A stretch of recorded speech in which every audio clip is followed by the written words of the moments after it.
Hola amigos de Zona Geriátrica, el espacio del adulto mayor, por Radio Miraflores Televisión.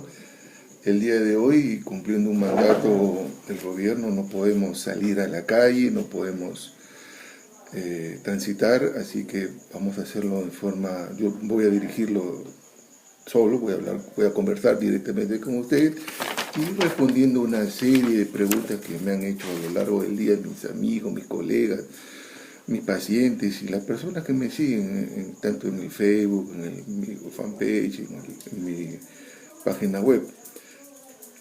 Normalmente en Zona Geriátrica yo invito a un experto para conversar sobre un determinado tema. Había pensado invitar al doctor Pedro Guapaya, un experto epidemiólogo, infectólogo, para que nos hable sobre la epidemia o pandemia del coronavirus, pero bueno, no se puede, simplemente hay que cumplir la ley. Y entonces ya en otra ocasión invitaré al doctor Guapaya.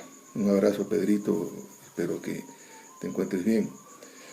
Vamos a definir primero qué es un microorganismo. Y los microorganismos son, como su nombre lo dice, organismos que no se ven con el ojo, se ven con un microscopio. El más pequeño es el virus, pero también no es el único. Están las bacterias, los parásitos y los hongos. Estos microbios se meten al cuerpo, ya sea por vía respiratoria, vía digestiva, se pueden meter por la piel, en las mujeres se pueden meter por la vía vaginal, etc. Hay un montón de formas como infectar, contaminar. Tanto bacterias, parásitos y hongos tienen tratamiento antibiótico. O sea, una pastilla y un tratamiento y se mata al microbio. En el caso del virus no. El virus no tiene un tratamiento antibiótico. Salvo, por ejemplo, en el herpes se receta aciclovir y en algunas virosis, por ejemplo, algunos resfríos, pero tampoco está demostrado que cure. Generalmente el virus entra al organismo, produce todas las molestias, sobre todo estos virus respiratorios, fiebre, malestar, mocos, todo, dolor de garganta, y se va. En un periodo más o menos de 7 a 14 días. Muchas veces puede dejar secuelas. Hay virus como el de la rabia que puede incluso dejar la muerte, puede ocasionar la muerte. Virus como la polio que puede dejar cojeras, problemas de la marcha. Virus como el herpes que deja una lesión nerviosa y un dolor crónico el resto de la vida. Y hay otros que se van y como que no pasó nada. El virus de la hepatitis puede complicar, quedarse y ocasionar una cirrosis crónica y esa cirrosis ocasionar un cáncer de hígado, etc. Hay varios virus. Concretamente el coronavirus es un virus antiguo, por eso que ahora es el virus 19, o sea, ha habido 18 cepas hacia atrás. Tenemos que ver ahora algunos conceptos.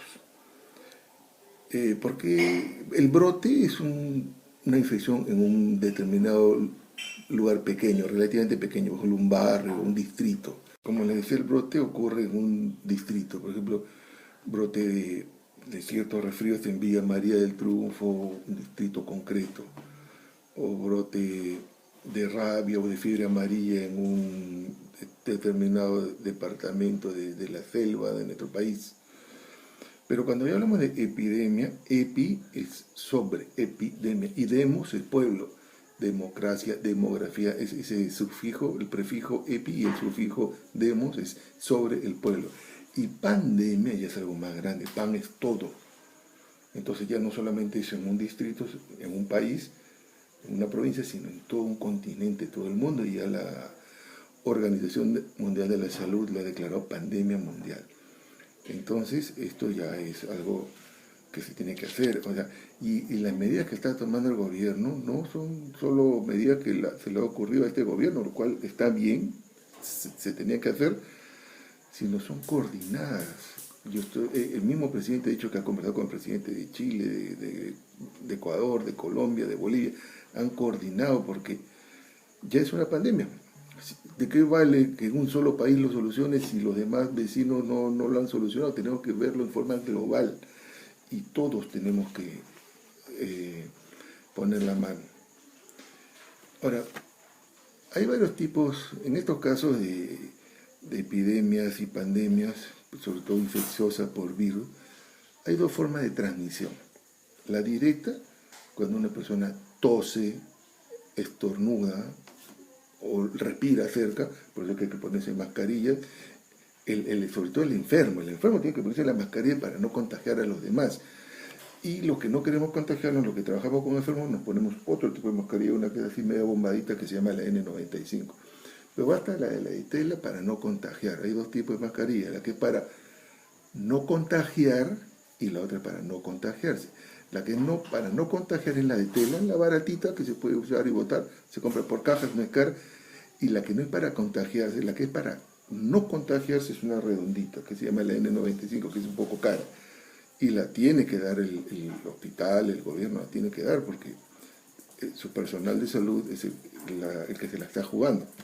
Entonces, la forma directa es cuando una persona ha tosido, estornudado, respirado cerca de otra persona. Y la indirecta es cuando, por ejemplo, el enfermo tosió y en sus manos, ahí están los microbios, y le da la mano a otra persona y lo saluda con la mano. Esa persona se rasca, ya se infectó.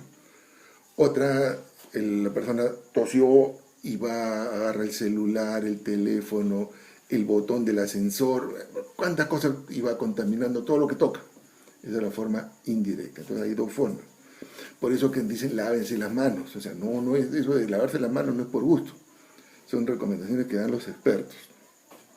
Entonces, tenemos que ver esto. Acá que me preguntan, ya habíamos comentado que estas son medidas coordinadas entre todos los gobiernos. Hay unos conceptos que tenemos que tener en consideración. Por ejemplo, primero es el distanciamiento social. ¿Qué significa distanciamiento social? Su nombre lo dice, separarse socialmente, no acudir a ningún lugar público. Restaurantes, con mayor razón, pues grupos más cerrados y con más masivos, discotecas, conciertos, cines, gimnasios. Los gimnasios son una forma de transmisión terrible, porque en los gimnasios todo el mundo agarra las mancuernas, las pesas, las máquinas y deja sus microbios en las manos. Por eso que también siempre en epidemia o no en epidemia hay que pasar alcohol antes y después de utilizar las pesas. Eso se llama el distanciamiento social. Y es más, ustedes han visto que en España, lo vi por el YouTube, las colas guardando 1 metro de distancia, no pegaditos, ¿no? O sea, hasta para eso hay que hacer distanciamiento social, pero son personas sanas que están previniendo la enfermedad. El otro concepto importante es la cuarentena. ¿Qué significa cuarentena? Yo como médico he tenido un contacto con un enfermo, pero no tengo síntomas ni signos, pero podría ser portador, podría.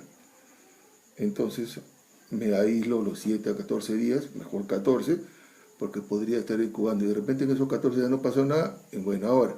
Pero de repente a los 7, 10 días empecé a toser, a presentar los mocos, los signos, y me enfermé. Entonces, cuarentena es aislar. Estuve revisando en Google y toda la información. Cuarentena tiene un concepto religioso, miren qué interesante. Por ejemplo, dicen que cuando en la Edad Media decían cuánto tiempo tenemos que aislar a alguien para que no nos traiga su peste. Entonces venía un barco de la India a Europa y lo tenían ahí 40 días anclado en el puerto y no podía entrar ni entrar gente ni salir del barco hasta que pasen 40 días. ¿Pero por qué escogieron 40 días? Porque resulta que 40 es un número bíblico y en la Edad Media, pues ustedes saben que la Iglesia y la religión católica tenían mucho peso. Cristo rezó, hizo ayuno 40 días, de ahí que se llama el Cuaresma, cuando termina el Carnaval y comienza la Semana Santa, 40 días. Moisés también estuvo alrededor de 40 años, dicen, antes cuando escapó de Egipto para llegar a la tierra prometida. 40 días también desde que nació Jesús hasta que lo bautizaron, del 25 de diciembre a febrero, el 1 o 2 de febrero. De ahí viene el concepto de la Candelaria y ahí lo bautizaron. Entonces es un concepto religioso, pero ahora ya no son 40 días. Inclusive las pobres embarazadas antes las tenían 40 días sin moverse, cuando la medicina todavía no había avanzado mucho. Ahora una embarazada da luz, termina de parir y hace su vida normal. Pero antes la pobre mujer la tenían 40 días. Este era un concepto religioso. Ahora esta cuarentena va a durar 14 días. Entonces, distanciamiento social, no a lugares públicos, no ir a sitios concurridos. Es más, ni siquiera en la misma casa uno debe estar aislado. Cuarentena y ya el concepto otro concepto, aislamiento. El aislamiento sí ya tenemos que aislar al infectado. Si alguien se infectó, tampoco pues le pongamos una cruz y lo consideremos un apestado. Nadie tiene la culpa de infectarse. Ya sea un personal, solo una persona. Te infectaste, lo vamos a aislar. El 95% de los aislados tiene que estar en su casa. En una habitación, con su mascarilla cuando vea gente, solo, de preferencia que tenga sus cubiertos, que no agarre nada y que nadie lo toque, un cuarto ventilado. Si el cuarto lo compartía con su hermano, con su roommate, qué sé yo, el enfermo se queda en el cuarto y el que compartía se baja a la sala a dormir, pero no pueden estar juntos porque se va a contaminar. Ese es el aislamiento y tiene que estar sus 14 días. De repente hace síntomas fuertes, o síntomas leves y se va a quedar en su casa tomando su paracetamol y a lo que le recete el médico porque sí ya está declarado enfermo. Y el aislamiento hospitalario, que es el 5%, ya hay personas que requieren de oxígeno o de medidas más drásticas como un ventilador, una cosa más seria como cuidados intensivos, etcétera, etcétera. Entonces, si una persona adquiere una gripe cualquiera y cree que tiene el coronavirus o la gripe, ya lo recomendé en otro video, no vaya a emergencia, quédese en su casa, tome su paracetamol, bastante agua, reposo y se aísla solito. Tampoco tiene que tener contacto con nadie. Cuando hable con gente, mascarilla, guantes, mandilón, ropa limpia, ventanas abiertas y reposo. Que no acude a emergencia, porque en emergencia, aparte que va a congestionar la emergencia, hay otros enfermos que la necesitan más que otros. Igual el colega que está en emergencia le va a recetar paracetamol y agua. Y esta persona, al salir de la casa, subió al micro, contaminó a todo el micro, a los pasamanos, las agarraderas, las asas, los contaminó a todos. En la cola de emergencia también contaminó y mientras caminaba y pasaba va tosiendo y va contaminando a todo el mundo. Al final le dieron su paracetamol y su agua y lo mandaron a su casa. Entonces no vayas a emergencias, salvo te falte el aire, ahí sí ya son síntomas más importantes, puedes requerir oxígeno, o los signos vitales, ¿no? Estás en un decaimiento total, un malestar total, que la presión te subió la frecuencia cardíaca, la temperatura no se controla con paracetamol, ahí sí. Y otra cosa, no te automediques, ¿eh? La única automedicación que estamos dando, entre comillas, una licencia es el paracetamol. Tomen paracetamol porque al final no es tan dañino, salvo que tengas un problema hepático. Y aún así puedes tomar 1 o 2, pero tampoco no puedes tomar mucho paracetamol porque te puede inflamar el hígado si que tomas más de 6 al día. Entonces paracetamol sí puedes tomar, pero no te automediques con otro remedio. Y menos con antibióticos, que te lo recete un médico. Ahora ya, pues en estas circunstancias, nosotros los médicos decimos no, las consultas por WhatsApp, no, las consultas por teléfono, pero como no se puede salir, llama a tu médico o mándale un mensaje. Los médicos se han ofrecido y está en la red a resolver consultas gratuitas por todos los medios. Así que todos los colegas inclusive yo, que hemos puesto en el Facebook, cualquier duda, llámame o escríbele porque ahí están los médicos para ayudarte y consultarte. Entonces, distanciamiento social, cuarentena, aislamiento. ¿Qué dice acá? Que me preguntaron mis amigos. Ahora, la idea, a veces somos egoístas, ¿no? Y pensamos en uno mismo y decimos, yo no quiero contagiarme. Y está bien, pues, porque es parte de la supervivencia. Pero ahora cambiemos el chip. Ya no digas, no quiero contagiarme. Di, no quiero contagiar. Entonces yo no salgo, no para no contagiarme, sino para no contagiar. Mira, qué importante. Porque de repente tú eres el portador del microbio, el microbio está ahí incubando, creciendo, desarrollándose, esperando que dé la enfermedad y de repente no hay cuadro clínico, pero sin embargo eres contagiador.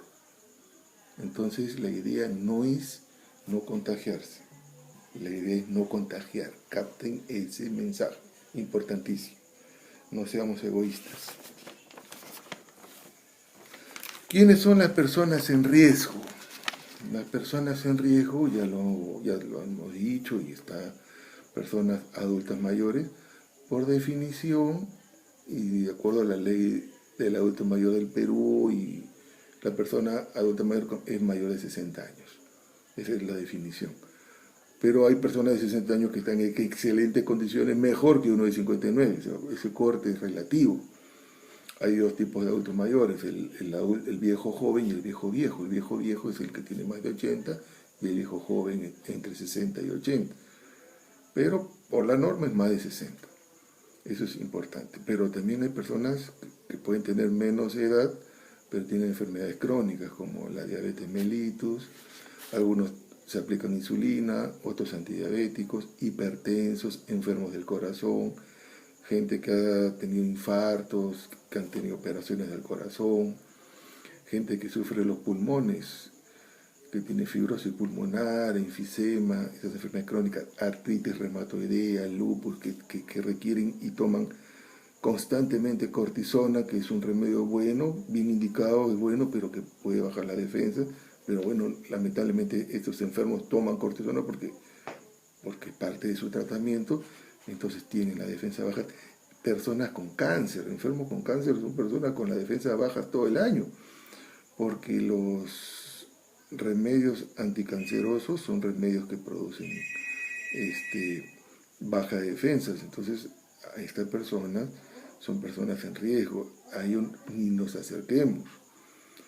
Y si eres personal de salud, médico, enfermera, técnico, o trabajas en un hospital, o eres vigilante que está en contacto directo, pide tu descanso, no descanso, pide tu exoneración, llena el formulario y la ley te va a amparar, y además es una cuestión de salud pública. Vamos a hacer un corte en zona geriátrica, el espacio del adulto mayor, hagan sus preguntas y yo gentilmente se las voy a responder.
Volvemos por zona geriátrica, el espacio del adulto mayor.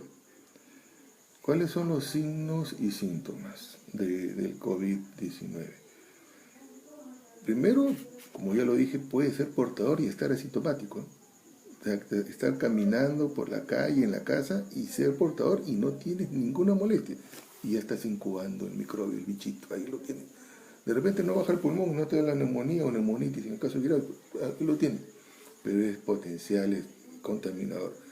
Toses, te tocas la cara, te tocas las manos empiezas a tocar todo. Entonces, puede estar asintomático. Pero el cuadro clínico, si es que adquiere la enfermedad y ya se pone sintomático, fiebre. Aunque recordemos que el 25% de adultos mayores no hace fiebre. Y eso se debe a que el adulto mayor tiene defensas bajas. Yo siempre doy el ejemplo del joven de 20 años, que viene la mamá preocupada porque su hijito de 20 años está con 40, 41 de temperatura y es un resfriado común y corriente. Pero como las defensas de este joven de 18, 19, 20 años están al tope, están full, sus glóbulos blancos entran y atacan al microbio y sale pues la temperatura como parte de la defensa, porque la temperatura es un signo de que nuestro organismo está respondiendo, se está defendiendo. Eso es importante. Y el adulto mayor puede tener inclusive una enfermedad gravísima, como una neumonía, y no hace fiebre, porque sus defensas están bajas. Responden lento, reaccionan lento. Entonces, el primer día, cuando ya están ganando la batalla los enemigos, que en este caso son las bacterias, el adulto mayor todavía no ha respondido, sus soldados, que son los glóbulos blancos, no han atacado, después despierta y la fiebre aparece al segundo día, al segundo o tercer día. Entonces, fiebre puede haber o no. Tos seca, eso sí es importante, a diferencia de otras enfermedades respiratorias donde hay flemas y moco, tos seca. Pero eso significa que si tienes tos con flema, porque existe la tos del fumador, el fumador que ya tiene malogrados los pulmones por fumar por 20 años una cajetilla diaria, entonces ya tiene la tos del fumador y es parte de su vida. Pero si tiene la tos del fumador y los fumadores son más proclives a hacer estas enfermedades respiratorias en general, tos seca, fiebre, dolor de garganta, malestar general, esta sensación de que te han agarrado a palos, o también lo que le llaman la gripe rompehuesos, que te da la impresión que están destrozados los huesos, dolor de cabeza. Esos son los síntomas. Pero aún así tengas todo eso, si puedes respirar con tus propios pulmones sin problemas, que no es un signo de alarma, y tu presión no está en cero, no está bajísima, quédate en casa. Toma tu paracetamol, bastante líquido, puedes tomar uno. Si eres grandote, si eres un joven pues de 90 kilos, puedes tomar dos paracetamol con agua, bastante agua. Si es un adulto mayor y chiquito y ya tu riñón funciona menos, tu hígado funciona menos, un Panadol. Paracetamol, estaba diciendo una marca, pero bueno. Siempre, otra cosa, me preguntan mis seguidores del extranjero, ¿cuál es el paracetamol? En Estados Unidos se vende como acetaminofén y una marca, un nombre comercial, el Tylenol. El Tylenol es el paracetamol de nosotros, solo que ellos tienen Tylenol para migraña, que le llaman Tylenol migraine. Tylenol para fiebre, para el resfrío, entonces ellos le llaman Tylenol flu. El Tylenol para dormir, que llama el Tylenol PM, de PM, y etcétera. Pero el Tylenol es acetaminofén y nosotros en el hemisferio sur, Sudamérica, le llamamos paracetamol. Muy bien, entonces solamente pasa al hospital si es que no puedes respirar y te falta el aire o tienes una frecuencia respiratoria de más de 25 por minuto, esa, o ya pues labios azules, ya una cosa más dramática, vuela. Pero si no, si tienes un malestar, un dolor de cabeza, te metes a tu cama, tu paracetamol, bastante agua. No te mediques, no vayas a la farmacia y pidas lo que te ven, tomes lo que te ofrezcan. No, eso sí no. En todo caso, whatsappea con tu doctor, ya hemos dicho, hay médicos que se han ofrecido a colaborar y te pueden orientar muy bien. Entonces, ya hemos dicho, si tienes los síntomas, te aíslas. Y ahora viene otra pregunta que también me hacen sobre, ¿debo de saber si tengo el COVID-19? Es interesante saberlo porque la estadística, vas a aumentar la estadística para conocerla, pero no vayas al hospital, no me contradigo, no vayas. Llama al 113, que en el Perú es el 113, me imagino que cada país tendrá un número para que llamen, y ellos tendrán que venir a casa a hacerte el hisopado, que es un hisopo, eso que se meten al oído, solamente que es un palito más largo, te hacen faringio y nasal. Te hacen el hisopado faringio nasal y ya lo analizan, y debe salir en máximo 6 horas el resultado. Sale negativo, ya te quedas tranquilo. Sale positivo, ya estás aislado. Entonces, ¿qué cambió? No cambió nada, simplemente ya eres parte de la estadística. Por eso digo, no es urgente. A veces la gente va a hacer una cola enorme en los hospitales. ¿Y para qué ha venido? No, creo que tengo el coronavirus, quiero descartarlo. No vale la pena. No vale la pena porque inclusive estás quitando las oportunidades a otras personas que lo requieren. Los reactivos son caros y son escasos. Entonces hay que darle a otra persona. O sea, si va porque tosiste, tuviste un estornudo, no vayas. Incluso, repito, así estés ya con todo el resfrío, llaman para que vayan a tu casa. Otra pregunta es sobre las vacunas. No hay vacuna por ahora, inclusive hasta las noticias que llegan que ya salió de Israel, de la China, de Estados Unidos, que Bill Gates ha invertido, no, estas ya son temas por lo menos de conspiraciones, ¿no? Que dicen que Bill Gates sembró el virus para después él mismo vender la vacuna. Ya son exageraciones, son gente que está con la idea de las conspiraciones. No hay vacuna. Si la descubren los chinos o los israelíes y la prueban, porque primero hay que ver en etapas para aplicarla en seres humanos, en buena hora. Pero en estos momentos, hoy 18 de marzo del 2020, no hay vacunas. ¿Hay vacunas contra la influenza? Sí. Y para el neumococo, sí. Y hay otras también, hay vacunas para el herpes, hay vacunas para el hepatitis B, hay vacunas para el tétano, hay un montón de vacunas. Pero una no tiene que ver con la otra. Si yo me vacuno para contra el tétano, es para que no me dé tétanos. Si yo voy a viajar a una zona de selva donde hay una la fiebre amarilla es ya estándar ahí, entonces me vacuno contra la fiebre amarilla para que no me dé fiebre amarilla. Lo mismo, si yo me vacuno para la influenza es para que no me dé influenza, y si me vacuno contra el neumococo es para que no me dé neumonía por neumococo, porque hay otras neumonías, hay otros microbios que producen neumonías. El hemófilos, la gardnerella, la moraxella, un montón de microbios, cantidad. Entonces, ahora, hay dos detalles. La vacuna para la influenza es todos los años antes del invierno. El invierno peruano es el 20 de junio, entonces tenemos que vacunarnos 10 días antes del 20 de junio. Es decir, los primeros días de junio, los 15 de mayo para adelante. Entonces, si te vacunas para la influenza, ahorita te estás vacunando contra el microbio del año pasado. Pues no tendría sentido. No tendría sentido. Es más, la vacuna nueva para el invierno de este año recién lo van a traer en abril, primera quincena de mayo. Lo traen de otro país. Ya depende del proveedor, el gobierno a quién se lo compre, si a un laboratorio de Estados Unidos, un laboratorio de Europa, un laboratorio de otro país, nos la trae y ya se vacuna. Entonces, el de la influenza por ahora no, descartado, olvídate. Pero sí, ya cuando pase este problema, vacunen y sobre todo los adultos mayores para la influenza nueva en los primeros días de junio, los últimos días de mayo. Y para la neumonía contra el neumococo, acá viene la controversia. El gobierno está promoviendo, entonces no podemos ser irresponsables de ir contra el gobierno. Bueno, vacúnense pues. Pero mi recomendación es que no salgas a vacunarte, porque también estaríamos contradiciendo lo que es el gobierno. ¿Puedo ir al hospital a vacunarme? No, porque en el hospital te vas a contaminar. A veces quieres vacunarte para el neumococo y te da el coronavirus y no hay vacuna para el coronavirus. Entonces, ¿qué está haciendo el gobierno? Están mandando personal de salud, enfermeras, médicos y auxiliares con sus equipos especiales a vacunar a los domicilios, a las casas de reposo donde hay muchos adultos mayores. Ahí sí. Y aún así yo considero que debe ser algo voluntario. Y la neumonía, la vacuna para la neumonía no es cuestión de vacunarse todos los años, porque basta una y ya estás protegido, por lo menos 5 o 10 años ya estás protegido. Entonces, si te vacunaste el año pasado, no es necesario que te vacunes este año. Si nunca estás vacunado, te vas a vacunar y te va a prevenir, pero neumococo, nada más. Porque dicen, no, ya no me va a dar neumonía, menos mal ya me vacuné contra el neumococo, pero ya no me va a dar el coronavirus. No, son dos microbios diferentes.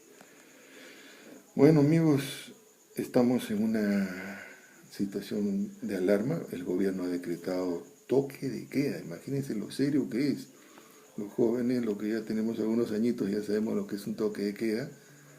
Yo nos recuerdo en el gobierno militar, en la década del 70, en el gobierno en la época del terrorismo, en la década del 90, cuando había toque de queda, porque es una situación extrema, donde se pierden unos derechos ciudadanos, sobre todo el derecho de circulación. No podemos salir. Entonces no es cuestión de que yo quiero salir, no se puede salir. Te pueden meter preso. Y si te pones malcriado, te pueden hasta disparar. Entonces es mejor ni salir, cumplir la ley, cumplir la norma. Hay muchas cosas que uno puede hacer en su casa. Leer, conversar, ver televisión, escribir.